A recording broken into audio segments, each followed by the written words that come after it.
ऋषि आध्यात्म ज्योतिष संस्थान में आप सभी लोगों का स्वागत है। आज कई दिनों के बाद हम आपके बीच में गुरु पूर्णिमा के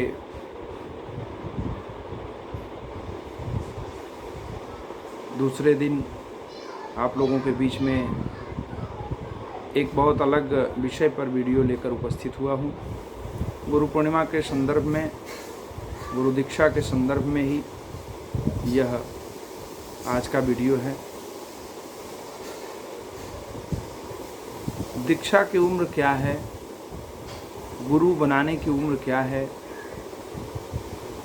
गुरु क्या होता है और क्या बच्चों को दीक्षा नहीं लेनी चाहिए, इसी विषय पर आज हम चर्चा करेंगे। आप सभी लोग वीडियो के अंत तक बने रहिएगा। जो लोग नए हैं वो कृपया चैनल को सब्सक्राइब कर लेंगे और अपने सभी लोगों तक इस वीडियो को अवश्य पहुंचाइएगा, क्योंकि यह वीडियो बहुत ही महत्वपूर्ण होने जा रहा है। देखिए,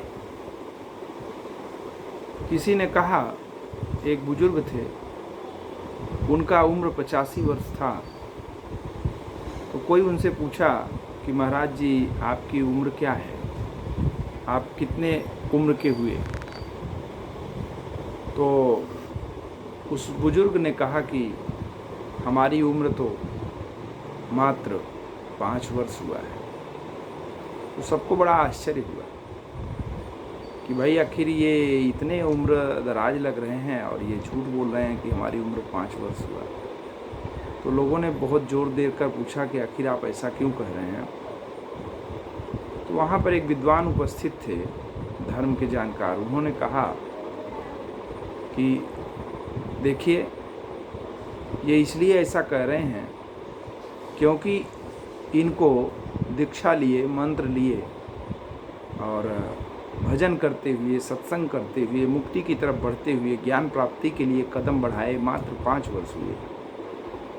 बाकी का समय दुनियादारी के चक्कर में और फालतू चीज़ों में इन्होंने व्यतीत कर दिया। यह ठीक उसी तरह से है जैसे कि आपके पास अगर 100 सेब हों तो उस 100 सेब में मान लीजिए कि 95 सेब सड़े हों, तो अगर 5 सेब ही अच्छा हो तो आप ही सोचिए कि कितने सेब की गणना होगी कि हमारे पास कितने सेब। जो सेब सही होगा उसी को तो आप गणना करोगे ना। ठीक उसी तरह से जीवन में जब से सही रास्ता हम पकड़ते हैं, जब से गुरु का सानिध्य हम प्राप्त करते हैं, जब से सत्संग की तरफ हम बढ़ते हैं, सत्य एक ही है और एक के संगत में जब हम आते हैं तभी हमारा सही रास्ता होता है और उसी से हमारी सही उम्र गिनी जा सकती है। अब इसी बात से यह निश्चित हो जाता है कि दीक्षा का वास्तविक उम्र क्या होना चाहिए। कोई 55 साल में दीक्षा लेने के लिए तैयार हुआ तो उसका विरोध होने लगा कि भाई अभी कुछ जिम्मेदारियां बाकी हैं, उसको निभा लिया जाए, फिर दीक्षा लें। कोई 30 साल में दीक्षा लेने के लिए कहा तो बोले कि अभी तो आपकी विवाह, शादी और खेलने खाने की उम्र है ना, अभी क्यों आप दीक्षा लेंगे? तो कोई 15 साल का बालक दीक्षा लेना चाहा तो बोले अभी तो तुम्हारी पूरी ज़िंदगी पड़ी है, बताइए भला अभी तुम दीक्षा कब लोगे, क्यों लोगे? तो आप बताइए कि जब 55 साल से लेकर 15 साल और 5 साल और यहाँ तक कि जब अंतिम समय आता है तब भी कोई न कोई जिम्मेदारी बची रह जाती है, तो दीक्षा कब लेना और सबसे बड़ी जिम्मेदारी का निर्वहन कब होगा? तो मेरे प्यारे, जब तक आप दीक्षा नहीं लेते, जब तक आपके ऊपर किसी गुरु का आपको सानिध्य प्राप्त नहीं होता, तब तक तो आपका जीवन पूरा का पूरा सड़े सेब की तरह है, उसका कोई अर्थ नहीं है। दीक्षा लेने के बाद ऐसा थोड़ी ना है कि आप जिम्मेदारियां अपना सब भूल जाएंगे। अरे जिम्मेदारियां तो तब भी आप निभा सकते हैं, लेकिन कम से कम एक नियमित, एक व्यवस्थित, एक सिस्टमेटिक, एक अनुशासित जीवन जिएंगे, तभी तो जैसे नदियों के अगल बगल बांध होती है तो वो समुद्र तक पहुंचता है, ठीक उसी तरह से अगर हमारे जीवन में भी गुरु का अनुशासन होता है, गुरु का ज्ञान होता है, गुरु के ज्ञान रूपी बांध से हम बंधे रहते हैं, तभी तो हम मुक्ति रूपी नदी तक पहुँचते हैं। नहीं तो जैसे नदी अपना भी कल्याण नहीं कर पाती, समुद्र तक भी नहीं पहुंच पाती, और अगर बांध नहीं होता तो फिर अगल बगल वालों के आबादी क्षेत्र को भी नुकसान पहुंचाती है, घर द्वार को उजाड़ देती है और चारों तरफ पानी पानी कर देती है और खुद भी अपने मंजिल तक नहीं पहुंचती। ठीक उसी तरह से मानव जीवन का हो जाता है। मानव हर तरह से अपने को भी कष्ट पहुंचाता है, अपनों को भी कष्ट पहुंचाता है, औरों को भी कष्ट पहुंचाता है और अंततोगत्वा भगवत प्राप्ति भी नहीं कर पाता। इसलिए मेरे प्यारे, प्रहलाद जी की कितनी उम्र थी याद करिए, ध्रुव जी की कितनी उम्र थी याद करिए। क्या इन लोगों का आपके हिसाब से दीक्षा का उम्र था? और अगर हम मान लेते हैं कि चलिए दीक्षा का उम्र 50 साल 60 साल के बाद होता है, जो सबसे महत्वपूर्ण है, तो आप बताइए कि क्या रोगी जीवन में दीक्षा लेकर के आप भगवान का भजन कर सकते हैं? 40 साल के बाद धीरे धीरे शरीर रोग का घर बनने लगता है। आज के समय में तो 20-25 साल में भी लोगों को रोग होने लगता है नाना प्रकार के। तो आपका जीवन भगवत भक्ति पूर्ण कैसे होगा? आप ही सोचिए, आप ही विचार करिए। पाप करने के लिए तो आप कभी उम्र नहीं देखते हो।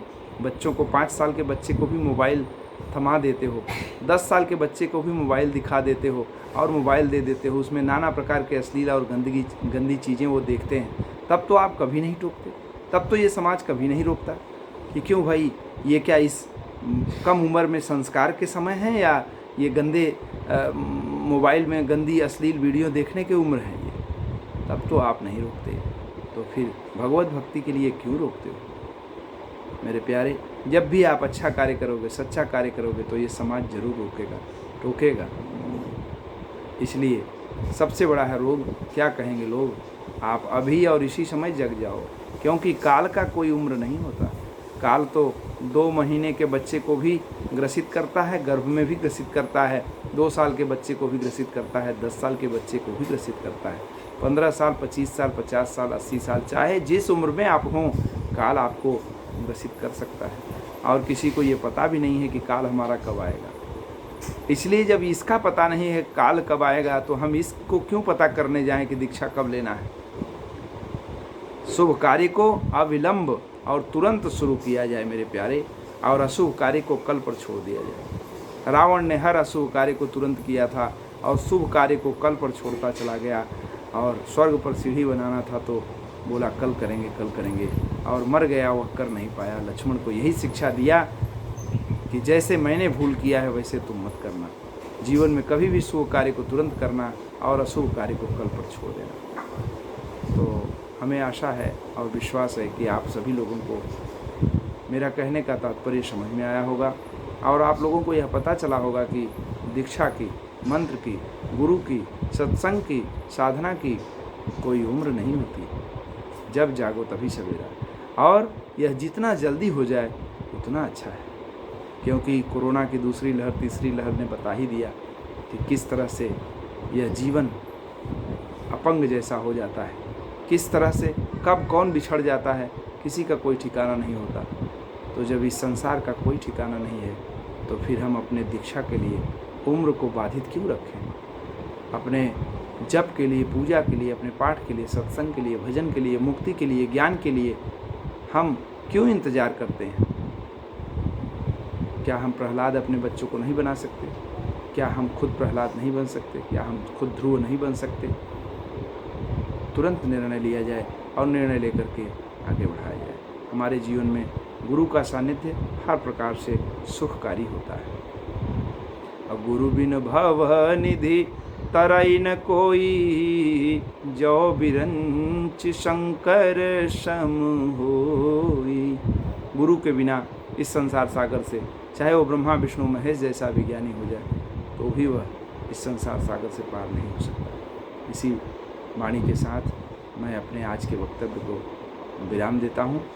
बहुत बहुत धन्यवाद आप लोगों का हमारे कार्यक्रम को देखने के लिए। वीडियो को शेयर अवश्य करिएगा। हरिओम।